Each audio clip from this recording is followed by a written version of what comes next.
This film shows LSTs landing ship tanks loaded at Embarkation Hard S2 outside the present-day Dancing Man pub and next to the current Isle of Wight ferry terminal.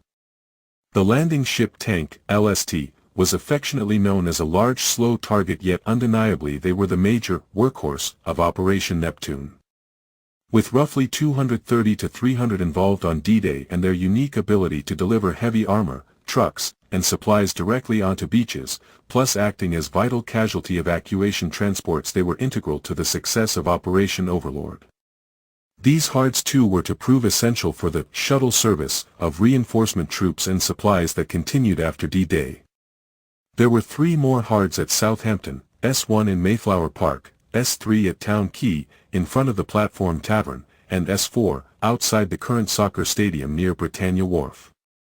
From late May 1944 they were in near-continuous use, pre-loading vehicles with troops who were often waiting in local marshalling camps on Southampton Common.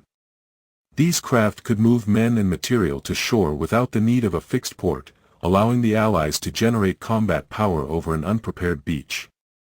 Although designed for the same purpose, the LCT and LST were fundamentally different in their size and range.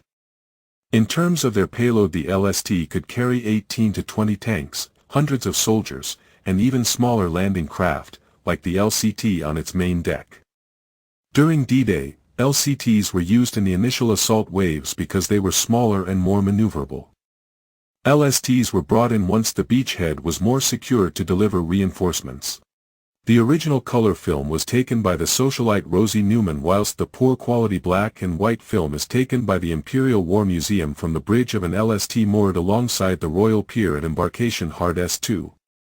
Although not very clear, the film is invaluable to local historians as it clearly shows the view of the skipper looking across at the white building which was the Southern Yacht Club, and further across Bugle Street is the Wool House, now the Dancing Man pub.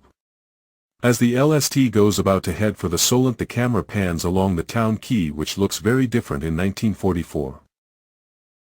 The core of the landing ship tank's interior was a continuous, cavernous tank deck that ran nearly the entire length of the vessel. It was heavily reinforced to support the weight of M4 Sherman tanks, artillery, and trucks.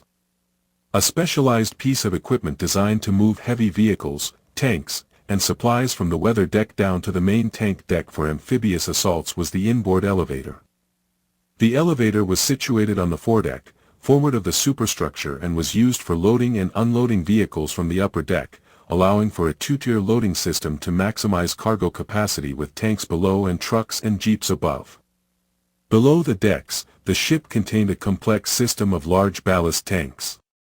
These could be flooded to provide stability during ocean crossings or rapidly pumped out to allow the flat-bottomed ship to ride high enough to beach itself. Soldier quarters were notoriously cramped.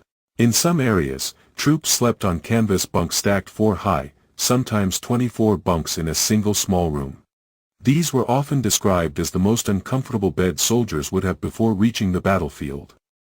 The Overlord plan saw the early capture of Cherbourg as the key to success. Troops would then be able to cross directly to the continent from the United States. However, the enemy sabotaged the port, forcing reinforcements from the United States to travel via the port of Southampton. In the Star Hotel in the High Street in Southampton was the headquarters for the Naval Advanced Amphibious Base, which provided logistical support and repair services for specialized landing craft such as the LCT and LST. Between June 6 and May 8, Southampton handled approximately 8,000 vessels. All the subports, together with Southampton, handled slightly over 9,500 ships. Over an 11-month period, the 14th port handled almost 28 ships a day. Weymouth loaded 2,100 landing ship tanks and 1,500 landing craft tanks. Southampton loaded 1,500 landing ship tanks and 1,700 landing craft tanks.